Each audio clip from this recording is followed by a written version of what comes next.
tonight the devastating effect of neighbour turning on neighbour.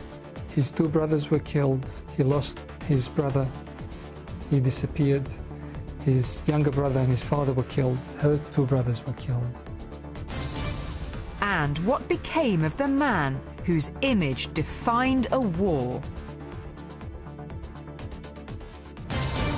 Good evening and welcome to the Tonight programme. Almost 2 decades ago, a small town in northern Bosnia became the focus of a terrifying campaign of ethnic cleansing. In less than 2 days, its residents all but disappeared. Many of them were taken to detention camps. Tonight, Penny Marshall returns to the country to try to find out what happened to those terrified prisoners she discovered in 1992 and what became of their guards.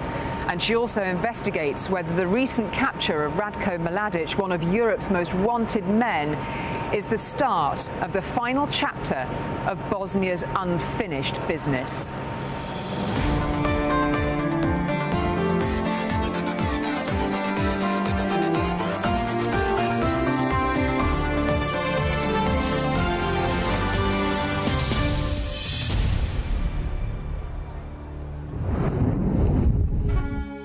It wasn't very long ago, and it wasn't very far away. But more than 130,000 people lost their lives in the early 90s as Yugoslavia tore itself apart.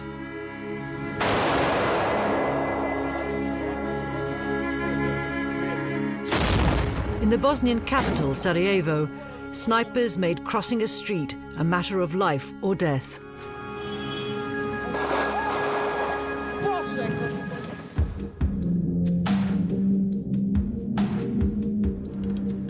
Whilst all eyes were on that city, I headed north with ITN to investigate claims that the Bosnian Serbs had set up a string of detention camps. The Bosnian Serbs don't call Omarska a concentration camp. Come in, they challenged ITN, and see it for yourselves. We found entire communities of Muslims and Croats had been cleared off their land and imprisoned.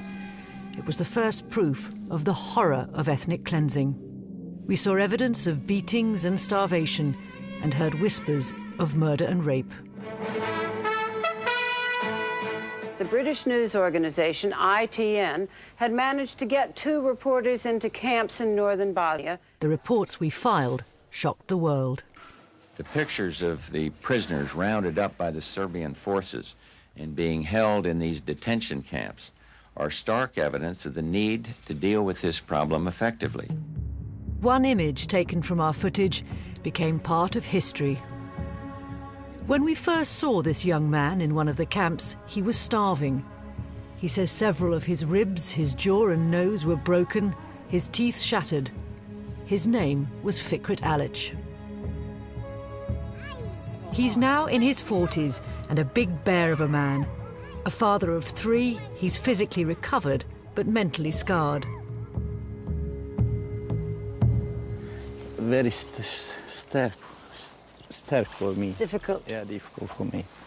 This is not nice. Now all those wanted for the crimes committed in the camps have been caught, we've returned to the place where we first met. I was only here for a very short time. Yeah, yeah. And the soldiers were moving me, making me, trying to get me to the other side. Yes, I know. Because they didn't like me filming here. Yeah. When I first saw Fikret, he was one of about 500 men who'd just been brought to the Ternopilje camp from another detention centre. Some of these men, including Fikret's cousin, were later taken out of the camp on a convoy and shot. And these were your neighbours? Yes. Not no big more. Strangers? Why? Yours blood, my blood. You stake, you want, I want. Same. Yes. Serb, Muslim, Croats, the same. Why shooting? Why?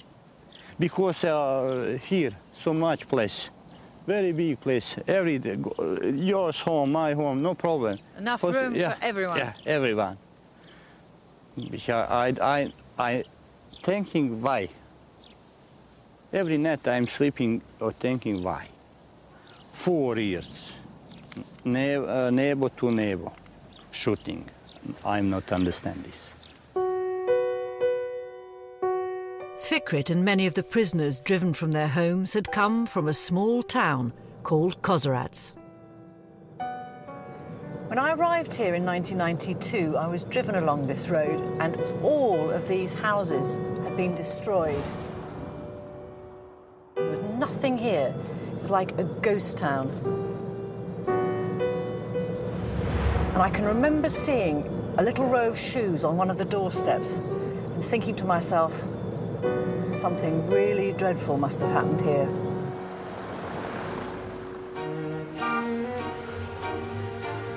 But Kozerats has now come back to life. Thousands of its residents have returned. I'm astounded by the recovery of this community today, just as nearly 2 decades ago I was shocked by the extent of their suffering.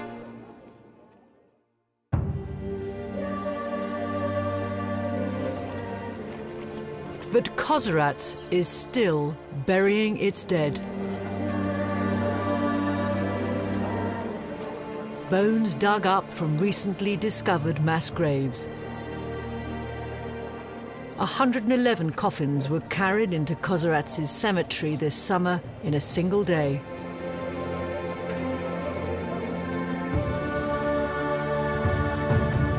It's against this tragic backdrop that those who've returned here now must try to move on.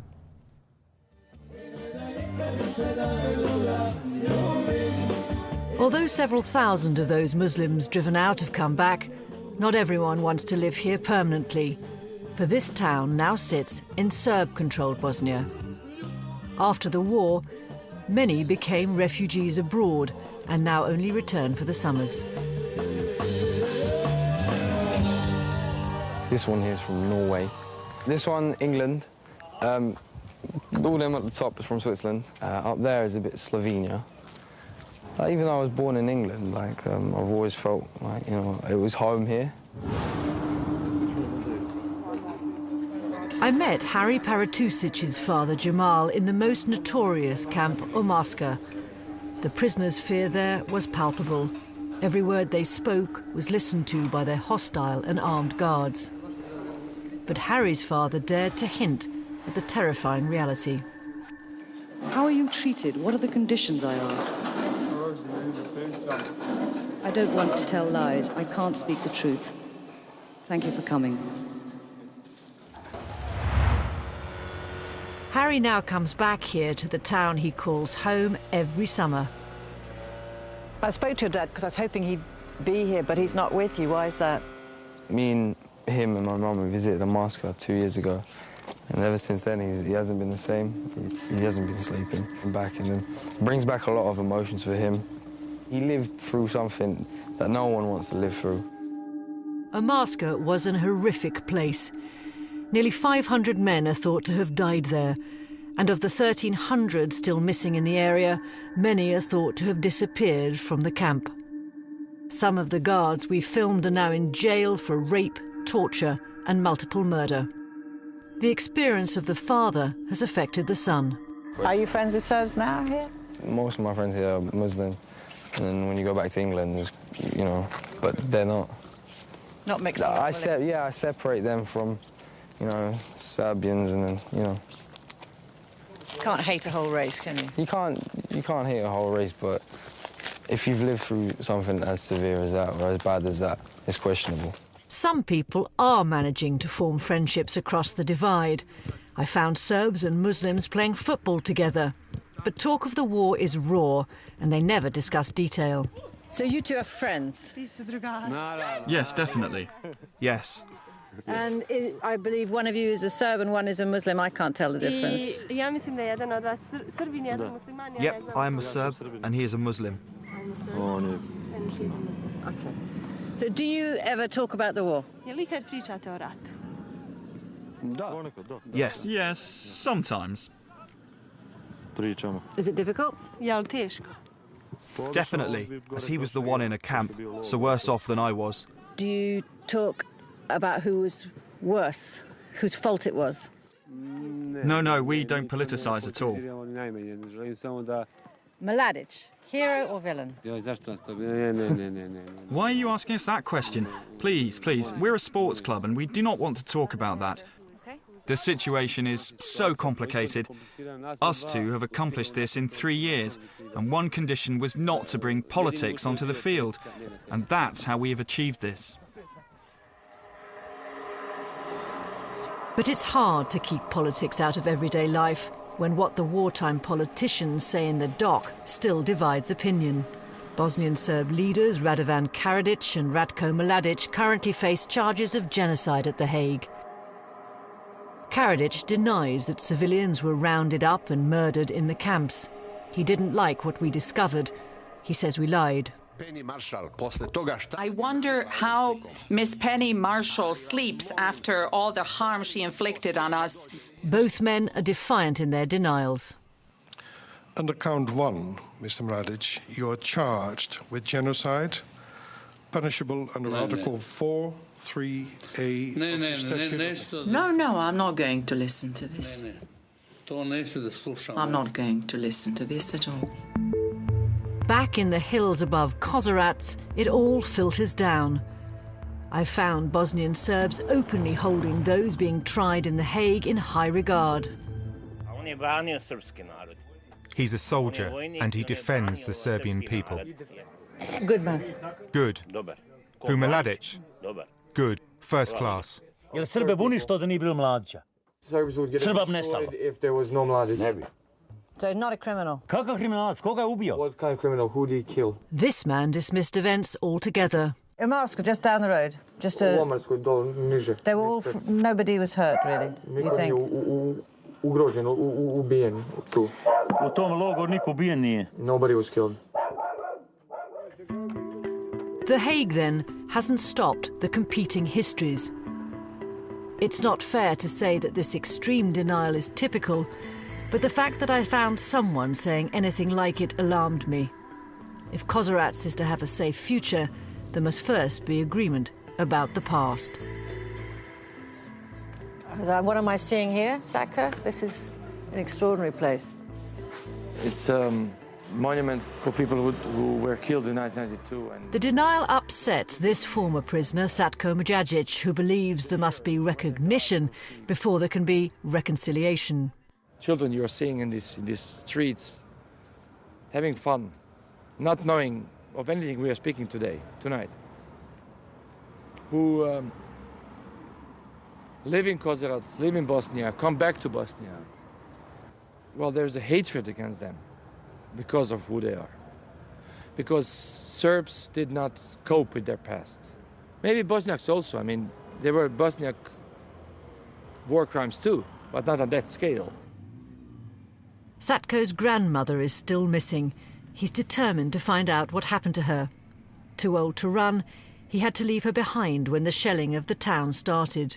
She was great. She was such a beautiful, great woman. Well, I hope you find her. I hope so too.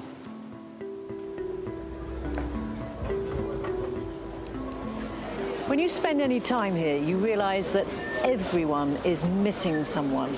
There's virtually no family that's complete. Everyone was touched by this war. And in the cafes, they talk endlessly about the past and about those who didn't make it to share with them in the present. His 2 brothers were killed. He lost his brother. He disappeared. And then he lost 1 brother. School photos are not supposed to be tragic. Years on, they're often the cause of much laughter, but not for Kemal Pavanic. His younger brother and his father were killed. He was a camp guard. This may look just like a photograph to you, but this photograph actually illustrates the community that existed before the war. You know, where people share their classrooms, people work together, people were marrying each other. Kemal and his brother Qasim were imprisoned for months in the Omarska camp. Kemal now lives in London, but often comes back to Bosnia. Some of the neighbours who imprisoned the brothers might have been jailed, but others who did nothing to stop it still live close by. The local postman, for example, worked in Omarska. He now delivers mail to his former prisoners. Pa meni je žao za svakoga ko je nekoga ošamario, kamoli nešto napravio. Jer ja znam da su to ljudi koji... I feel sorry for anyone who even received a slap, let alone a beating, as I know they didn't do anything wrong. I tried to help anyone I could, and I brought food as many times as I could. It looks like a functioning society, and there's no longer any fighting, but in the area tensions remain. Is there a lot of hate? Do people walk past each other full of hatred and spit at each other, or do they ignore each other? Is there a wall of silence? What's the atmosphere like? Well, people... Oh, here's this guy. He was a camp guard. We just passed the local butcher. How does that make you feel now, seeing him? It's funny to say, it almost feels normal. You know, this is part of normality around here. This is our reality. But the people whose post is delivered by a former guard, who have to buy meat from a former guard, who go to the market and have to shake hands with a former guard, how can they deal with it? Some people can, others can't.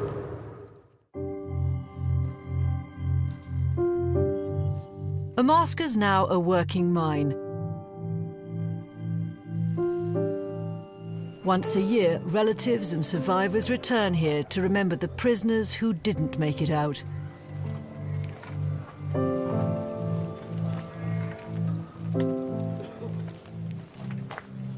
They visit places like the White House, where prisoners were tortured and very few survived.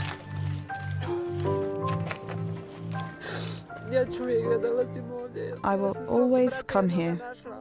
I already found one of my brothers here, but the second one and my husband, I haven't. Is the Hague process working? Not for victims like Nasiha Klipic. She tells me justice isn't enough. But she doesn't want another war. To be honest, I would like another war. They were killed just because they were Muslims.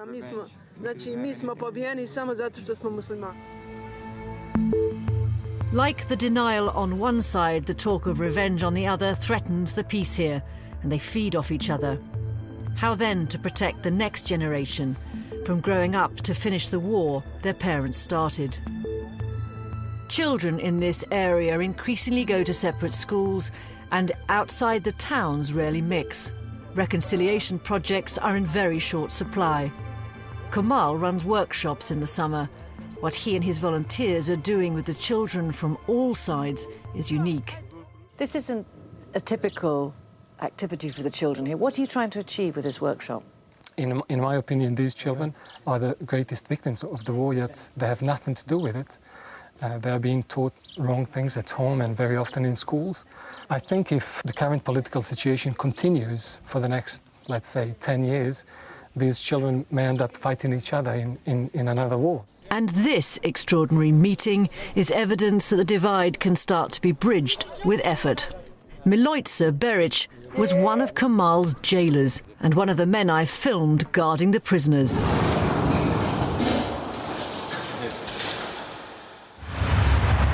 Kamal has persuaded him to take part in a workshop and to talk to us. He accepts atrocities happened, murders too, but says he was never involved. Was he ordered to go and work in Omarska? Tu niko nije išao dobrovoljno. Dobrovoljce nisu išli, samo naredi moraš ići tu. Znači, tu je bilo vojno naređenje I gotovo. Znači, vojska je bila u tom svemu izvršna. He's saying nobody went to work as a guard in Omarska of their own will. They were ordered, to go and work as guards. He said it was a military order, and people just had to go. I asked Milojca if everyone mixing would help the communities heal. Pa ja se nadam da bi trebalo. A ako to shvataju svi kao što shvatamo ti, razumiješ? He said, he hopes it should prevent the war, if everybody thinks about it the way he and I think about it. This gave me hope. But more than 2,000 people lost their lives in this area, and so many are still missing.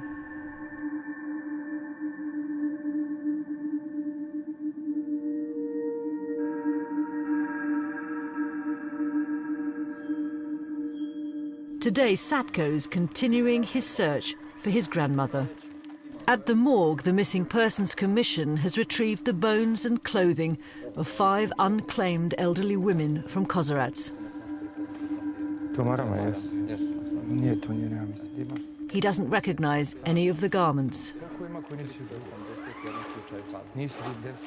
It makes you realize that these all bones were people once, were someone's fathers and sons and grandmothers or children. There's a few of people a few of Serbs who understand what happened, who would recognize what happened, but the politicians, the media, history books, etc., are just putting it away. It's kind of never happened. And I mean, you can put a lot of things away, but you can't put away these bones. So there is a lot of work to do. The ghosts of Bosnia's war haunt this village, and in some ways they make the conflict seem unresolved. Whilst I've been here, yes, I have seen some signs of reconciliation, but I've also heard whispers of revenge. And perhaps most deafening has been the silence of what's not being discussed. It seems to me that the only thing all sides can agree on is that there was a terrible war and that everybody lost. In predominantly Serb villages, they too have much to remember. In other areas, Serbs suffered at the hands of their Muslim and Croat neighbours. The cycle of violence here goes back more than a century.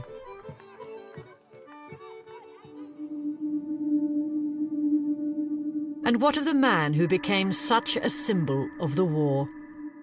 Today, Fikret Alic is more concerned with the future than the past. He comes back to Kozerats every summer and is trying to make a life for his children here. I want to build a future where it teaches the kids a history about the war and that neighbours killed neighbours. I want them to build a future that is focused on life and not hatred, focused not on the details of who was Mladic and who was Karadzic, but to know what has happened here and to move on beyond that. 19 years ago, Fikret was living proof of man's inhumanity to man. Today, he's proof of man's ability to survive and to recover. But forgiveness doesn't come so easily. After all these years, can you forgive the neighbours who did this to you? The ones that were intentionally bad, never. The ones who were beating me and did harm to me, maybe. But the ones who killed the women, the children, the older population, I could never forgive them.